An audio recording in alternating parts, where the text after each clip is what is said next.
I've got the thing regulated up to 90. I don't think it just not hit anything. Are you ready, Mr. Forman? Yes, Your Honor. All right, Thank you. please proceed, sir. Good evening.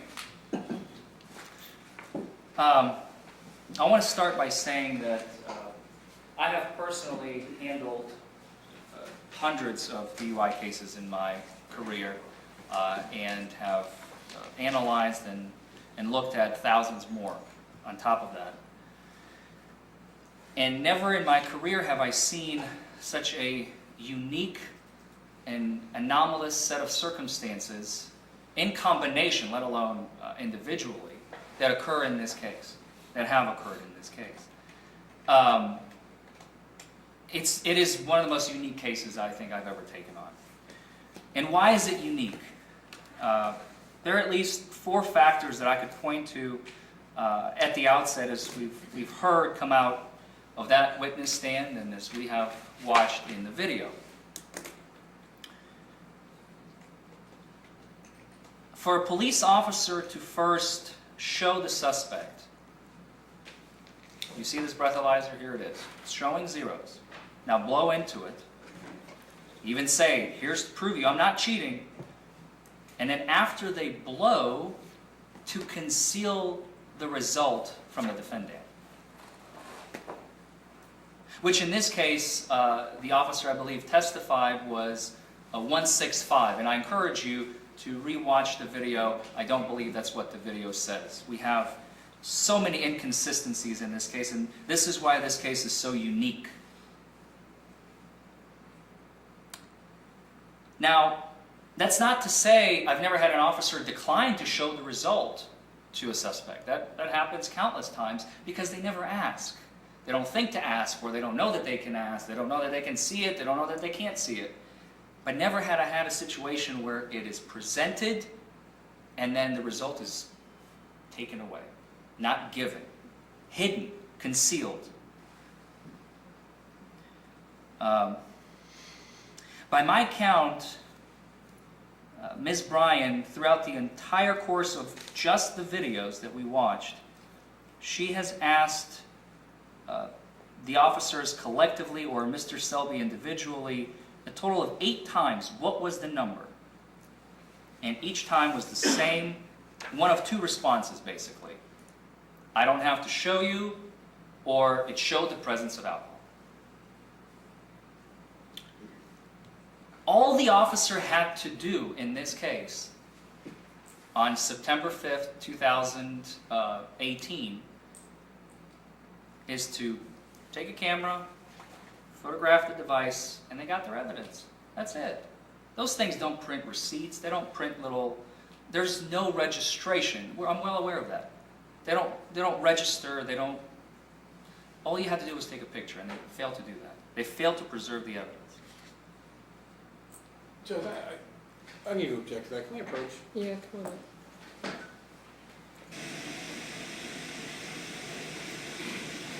Judge, counsel knows by thousands of cases that he's reviewed and hundreds of trials that he's had that PBT evidence isn't enough evidence. He doesn't case. And now to present to the jury some kind of failing on my officer who's saying... That's the only reason I'm on here. I'm going to tell you that.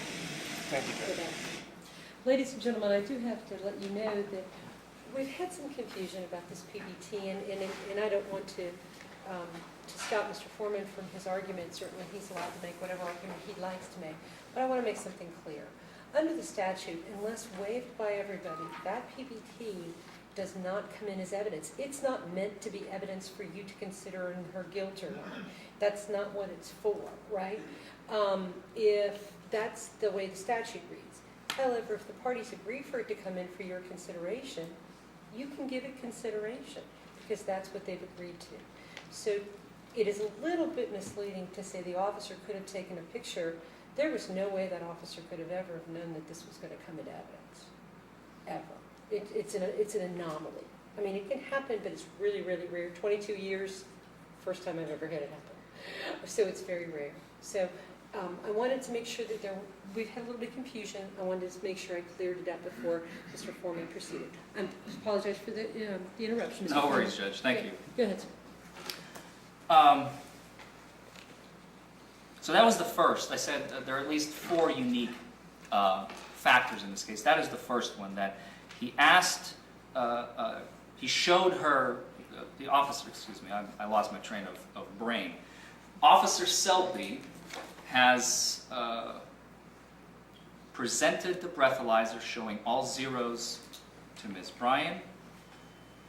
She saw them, she testified to that, she blew, she asked what the result was, and he did not tell her on at least 8 occasions. That's unique fact number 1.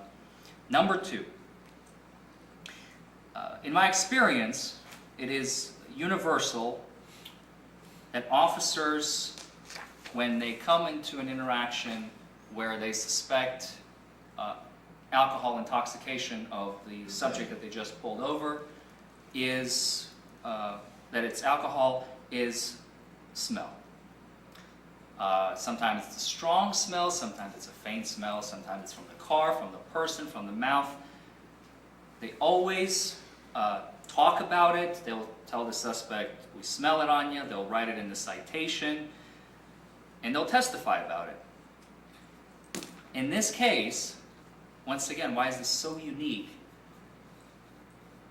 Nowhere in the citation is the smell of alcohol mentioned. Nowhere in the video, not once, did we hear both either at the jail or at the scene of the stop, I smell alcohol on your breath, or any mention of the word smell. Yet we heard it today here in the courtroom. That's the only place that smell comes into play in this case. Number 3, I've never seen anybody do field sobriety tests so perfectly. In all candor, I've done them myself for practicing purposes. I was never pulled over for it yet. Hopefully never. That's why I quit drinking. But I've performed them in a concealed environment. I'm going to stop you. Come on. No, I'm sorry. Come here. I'm getting carried away, Judge. Yes, you are. And you're introducing evidence that's not been before the jury. You're right, You you're are not right. allowed to do this. If you do it again, we're stopping. Understood. Understand? Go ahead. Thank you. All right, fix it. Go back.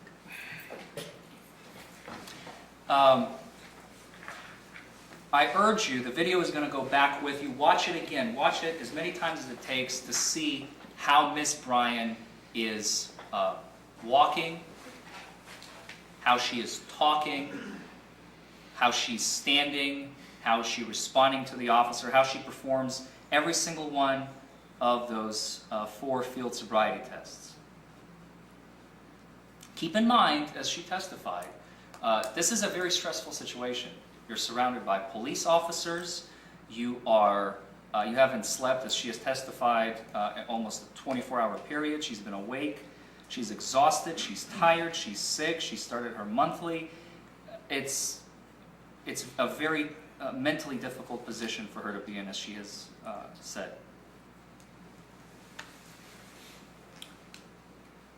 And despite all those factors, I'm still, as we saw, surprised as to her level of coordination, her balance, her ability to maintain posture. That's factor number 3. And finally, factor number 4, we all started with, and you recall at the very, very beginning of today, around 11:45, Judge Thomas instructed you on what reasonable doubt, what is the threshold, what is the threshold in a criminal case which is beyond a reasonable doubt. And I believe the evidence has shown that not only do we have countless factors of reasonable doubt, I think we have almost borderline concrete proof of Ms. Bryan's sobriety. Again, something that almost never happens in DUI cases. She said her alphabets perfectly. She did the number test. She kept going after 58. She was tired. She was confused. that's not against the law. She did the walk and turn. She never fell. She never stumbled. She was deliberate, coordinated, balanced. She never fell. She didn't grab onto anything. She didn't stumble. All of those things, all indicative of intoxication. And how many of those do we have in this case? 0. On the one-leg stand, she kept it up, counting to 1,020, as we heard. And the officer testified, by his count, it was 30 seconds. She never swayed, she never fell, she never lost her balance. The officer got the opposite result that he bargained for, as we discussed in the first factor. The only difference is, initially he could hide it. He didn't show her the PBT. Here we could see evidence of her sobriety.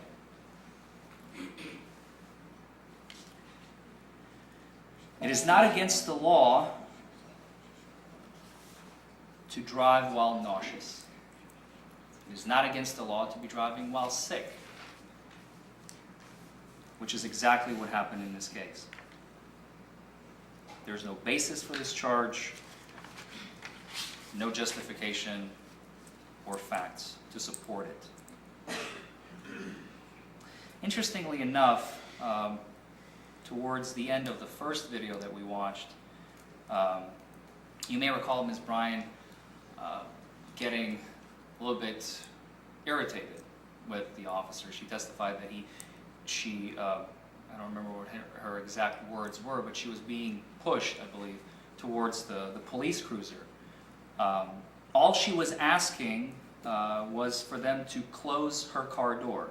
Yet, mysteriously, they failed to to honor a simple request. They were so zoned in on this get in the car moment that they couldn't just pause, take a second, step back and say, calm down. We will close the car door and then you're going to jail, at which point, I presume, she would say thank you and proceed on to the jail calmly.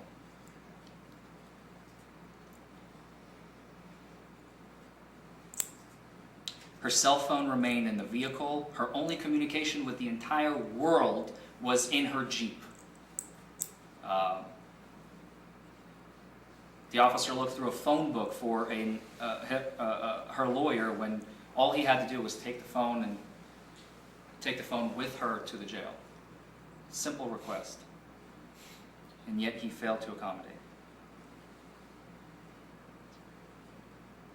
So, as we discuss in our criminal system, the Commonwealth needs proof beyond a reasonable doubt. They are far from it. They have not reached it in this case, as we've all seen. There was no smell other than the officer's testimony here today. She had perfect coordination and movement. She testified that she had a shot 3.5 hours prior to the stop, and that she vomited.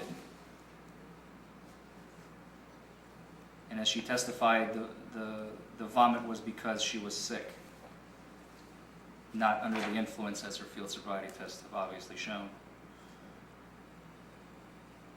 All the Commonwealth has are speculations of intoxication.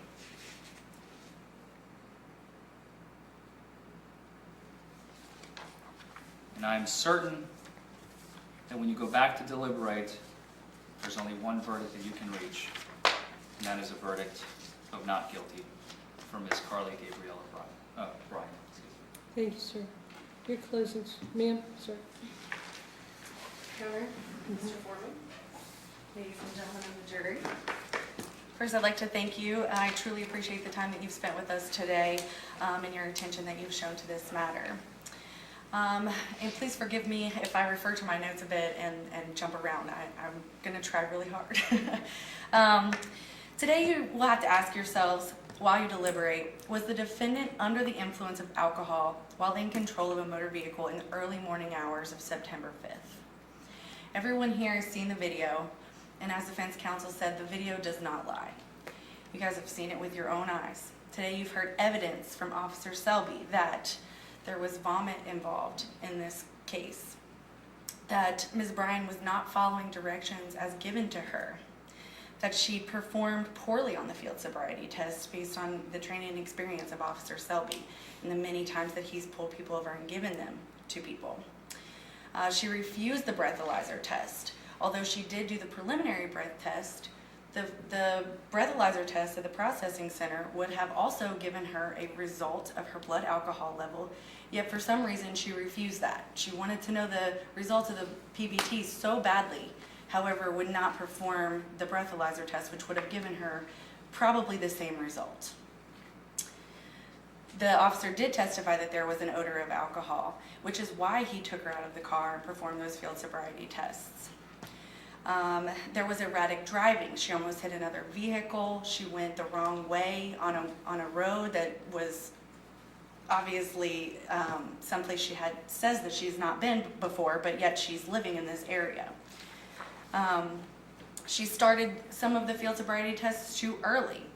She had to be told directions for these tests over and over. Regardless of how well her balance is, she was not following directions as presented to her. The officer gave her the directions and then gave her an example of what it would look like, yet she still was not able to follow those simple instructions. She began walking backwards at one point. She was supposed to turn around, but instead was walking backwards, obviously not following the directions. The officer had to ask her multiple times, and it took several minutes for Ms. Bryan to even exit the vehicle at the beginning of the stop. She was confused. Defense counsel said that at one point she was confused. Even after she was informed of the instructions and had the test demonstrated to her, she was still confused about what she needed to do. How many steps am I supposed to take? No steps. You're supposed to stand with your foot 6 inches off the ground. You heard a lot from defense counsel about how the defendant didn't sway, didn't fall down, did the test with perfect precision, that she didn't have bloodshot eyes, her face was not flushed. However, keep in mind that you don't have to have all the clues of impairment to be impaired. You only have to have several of the clues, and the officer testified that she had multiple clues of impairment. You don't have to be falling down or stumbling or leaning against your vehicle. You don't have to have bloodshot eyes and a flushed face to be impaired. But the officer testified that she had other clues, not following the instructions, not getting out of the car, being combative and belligerent at the end of the stop. Those were all clues to the officer that she was most likely under the influence of alcohol. Again, the reckless driving as well. You can hear the officer tell her multiple times on the video to pay attention because he's telling her over and over what she needs to do, and for some reason she can't comprehend that.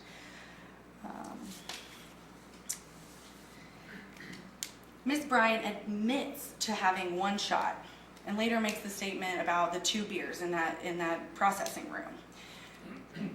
Defense counsel discusses over and over again, why didn't the officer give her the PBT results?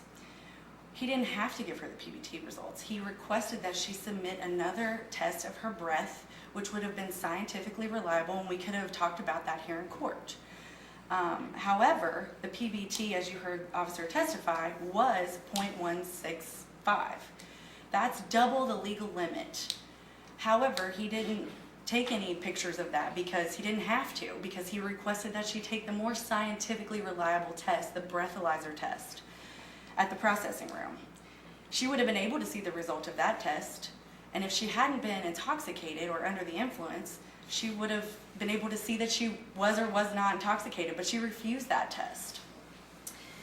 And there was a very good reason why she refused that test, because she had been drinking. She admitted to having at least 1 shot. She knew that she was under the influence, and that's why she had refused to submit to the test. If she blew into that intoxilizer machine, she would have been over the legal limit. Why wouldn't you take the test if you were not intoxicated? Why wouldn't you? She had the right not to take it, but it would have proven that she, in fact, was not under the influence, but yet we don't know because she refused. Additionally, there were some inconsistencies in what we heard Ms. Bryan tell the officer and then what she testified to here today. She testified that she had her 1 shot at 11:30 p.m. at the end of her shift. Then she left the bar at 2:30 a.m. Where had Ms. Bryan been between the end of her shift at 11:30 until she was pulled over at almost 3 o'clock in the morning? She was still at work, she says. She was drinking alcohol. She was under the influence. She testified that she lives on Nelson, but told the officer that night that she was dropping off a friend on Nelson. However, the officer testified she was nowhere near Nelson when he picked her up at 3 o'clock in the morning. So she lied to the officer about the vomit being her friend's. She lied to the officer about dropping off her friend on Nelson. She lied to the officer about how much she had to drink that night. Officer Selby testified that based on his training and experience, he thought that Ms. Bryan was not in a position to drive the vehicle any longer because she was intoxicated, impaired by alcohol, and driving recklessly. And that's what made him decide to take her into custody that night. I believe that there has been ample evidence to find that the defendant is guilty beyond a reasonable doubt of driving under the influence of alcohol as well as reckless driving, and I would ask that you find her guilty of both charges today. Thank you. Thank you, ma'am. Ladies, gentlemen of the jury, if you'd be so kind as to go with Mr. Forman, he'll take you back now, and when you're ready, just let him know. All rise. Ooh. The jury's coming back.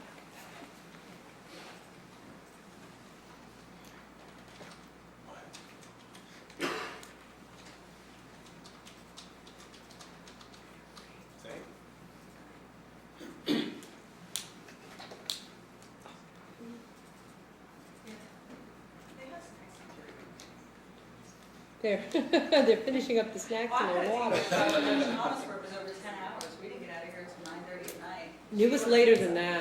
Sure. And you were sick that day. I was sick. You were real sick. It was later than that. It was closer to 11. Yeah. I was having a fit.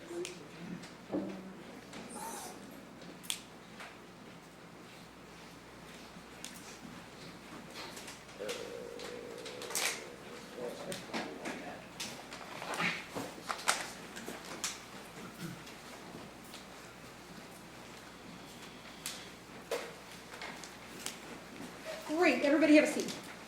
All right. Oh, where's my glasses? Okay. So, ladies and gentlemen, I've been informed that you have reached a unanimous decision, correct? Correct. Okay. And so would the defendant and defendant's counsel please rise for me?